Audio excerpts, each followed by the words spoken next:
bienvenue dans J'ai mal à mon foot, la seule émission radio qui vous écoute. Vous conseille. Et vous soigne. Oui, c'est vrai, parfois on vous soigne. En tout cas, ce qui est sûr, c'est que pour nous, c'est un vrai plaisir d'être pour vous. Cette petite fenêtre ouverte sur l'espoir de vous apporter du bonheur, de l'amour et de la bienveillance dans ce monde de salopes, d'homophobes et de racistes qu'est le football. C'est vrai. Alors aujourd'hui, pour nous accompagner, nous avons Bruno Yolo, notre spécialiste du ballon rond et de tout ce qui est rond en général. C'est vrai, j'adore le foot, les pizzas, les volants de bagnole, les gros seins. Effectivement, tout ça, c'est bien rond.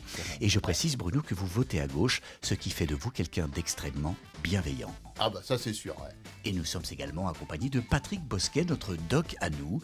Bonjour. Patrick, il est psychologue, sexologue, médecin de campagne, n'est-ce pas Patrick ? Absolument. Je dois juste rajouter qu'il m'est arrivé aussi, moi, de voter à gauche. Cela va de soi.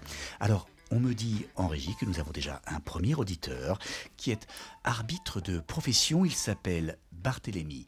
Barthélémy, bonjour. Bonjour à toute l'équipe. Salut Bart. Salut Bart. Je voulais passer un coup de gueule parce que le métier d'arbitre c'est de plus en plus dur, notamment avec la VAR là, qui pose plus de problèmes qu'autre chose. La semaine dernière par exemple, j'ai voulu l'utiliser, bien mal m'en a pris parce que au final j'ai quand même eu sacrément mal au cul. Bah non mais il a raison, la VAR c'est pas forcément un allié pour les arbitres, faut le dire. Mais alors toi du coup Bart, qu'est-ce qui s'est passé avec la VAR Ça t'a donné de mauvaises informations, puis du coup t'as fait des erreurs d'arbitrage et t'as été sanctionné. Alors pour le coup non, elle m'a donné des bonnes infos, et j'ai sifflé le péno, mais c'est après le match. À la fin, quand je suis sorti, c'était à Marseille, je me suis fait choper par un groupe de supporters qui m'a séquestré toute la nuit dans un parking du stade, et ils m'ont enculé à tour de rôle pendant 7 heures, sans pause. Excuse-moi Bart, je te coupe, mais ils étaient combien ? 3 ou 4 dans mon souvenir. 3 ou 4 sans pause. Non, sans pause. Quand il y en a un qui sortait, il y en a un qui rentrait. C'est une sacrée performance, Patrick, non ? Oui, il faut reconnaître, c'est une très belle performance, surtout quand on sait qu'un rapport sexuel dure en moyenne entre 5 et 30 minutes maximum.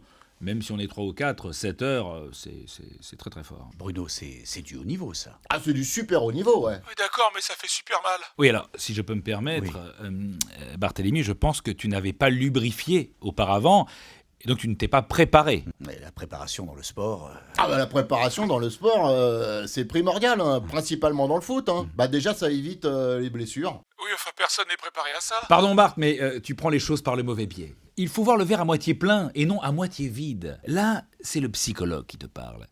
Tu sais, moi je ne vois pas une agression, je vois une connexion. Et cette connexion, elle est importante, il ne faut pas la bouder. Tu dois aller vers elle. Tu dois prendre du plaisir. Est-ce que toi, tu as pris du plaisir ? Bah non. Il est bien là le problème, tu dois prendre du plaisir dans ces moments-là, car ce sont des moments d'échange. Bah ouais. Et les échanges, c'est très important dans le sport, Bruno. Ah bah dans le sport, et puis dans le foot en particulier, ouais, c'est super important, ouais. Et pas que dans le foot. Et pas que dans le foot, dans le tennis aussi. Mais de quel échange vous parlez ? Ils m'ont ouvert le cul pendant 7 heures. Attends, calme-toi Bart. Au contraire, dis-toi que c'est tout à ton honneur, car ce jour-là, tu as fait preuve d'une grande ouverture. Mais les ouvertures, c'est important dans le sport et dans le foot. Ah bah surtout dans le foot, ouais, c'est très important les ouvertures, c'est primordial. Bart, je crois qu'on a à peu près cerné le problème ici dans le studio, mais j'ai une petite question pour toi, Barthélémy. Est-ce que tu as gardé un contact avec un ou plusieurs de ces supporters ? Ah bah non, pas vraiment. Même s'il y en a un qui m'a laissé son numéro de portable gravé sur le cul au cutter. Alors c'est intéressant. C'est intéressant Bart parce que qu'est-ce qu'il te dit là ? Il te dit qu'il a pris du plaisir dans cet instant-là. Il te demande de revenir vers lui. Il a laissé la porte ouverte. Et les portes ouvertes, c'est important. Ah bah c'est super important, surtout dans le foot, ne serait-ce que pour rentrer dans les vestiaires. Alors tu sais, Barthélémy, nous aimons régler les problèmes toujours dans l'amour et dans le feel-good. Alors est-ce que tu pourrais nous donner le numéro et nous allons le contacter hors antenne ? Attendez, je regarde dans le miroir pour voir. Alors, juste une petite question pendant qu'il vérifie. C'était sur quelle fesse ? La fesse droite ou la fesse gauche ? Sur la fesse droite. La fesse droite. Et avec quelle main ? La main gauche, je La crois. main gauche. Et Main gauche, fesse droite, main gauche ? Eh ben c'est comme Ariane Robben, il joue faux pied. Enfin, en fausse main pour le coup. alors on me dit en régie que nous avons le supporter en ligne. Bonjour, Bonjour, c'est toute l'équipe de J'ai mal à mon foot. Comment tu t'appelles ? et moi c'est Tony, elle doit checker, espèce de vieille. C'est Tom de J'ai mal à mon foot et nous sommes ici car nous avons eu votre numéro grâce à Barthélémy, l'arbitre du dernier match de Marseille, sur lequel vous avez gravé au cutter votre numéro de téléphone. Putain, qui se colle, c'est Dédé Samir qui fait ça, va qu'on quitte le parking là pour me foutre la honte. Ah, alors, vous confirmez donc que vous étiez avec eux, vous êtes donc l'un de ceux qui l'ont séquestré. Mais qu'est-ce séquestré ? frustré, on l'a un peu gigoté. Faut nous comprendre, t'as vu le match? On s'est fait enculer, gros. Mais Tony, avec le recul, vous ne pensez pas que la réponse à cette erreur d'arbitrage est un petit peu disproportionnée? Tu es fou, gros, elle est complètement proportionnée. Ça se pélo de là, de revenir à 2, ça relançait le match, après on était champion, mon vieux. Ah, ouais, enfin, pardon, mais vous avez quand même 17 points de retard sur le premier. Donc ça bat les couilles, ça, c'est l'histoire de dynamique. Il se rend pas compte de notre souffrance, nous les ultras, depuis le match. Oui, Barthélemy, est-ce que vous-même vous comprenez la souffrance de Tony et de ses amis? Leur souffrance?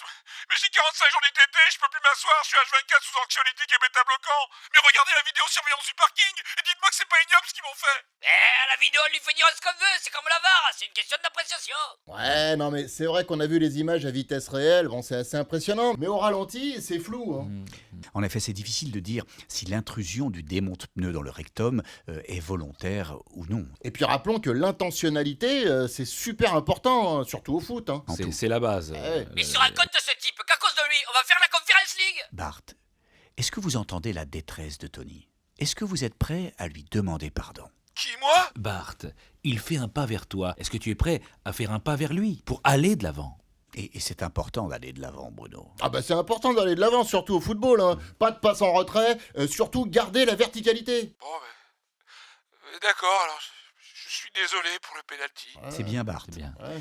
Vous entendez, Tony? Bah les couilles, ça ne rendra pas la Champions League. Tu sais où? Eh bien, merci Bart, merci Tony. Tout est bien qui finit bien, comme toujours, dans J'ai mal à mon foot. Alors quant à nous, on va se retrouver après une petite page de publicité avec Karim, un supporter pour qui une victoire en Champions League ne vaudra jamais un but de Yasser contre Caen en 1994.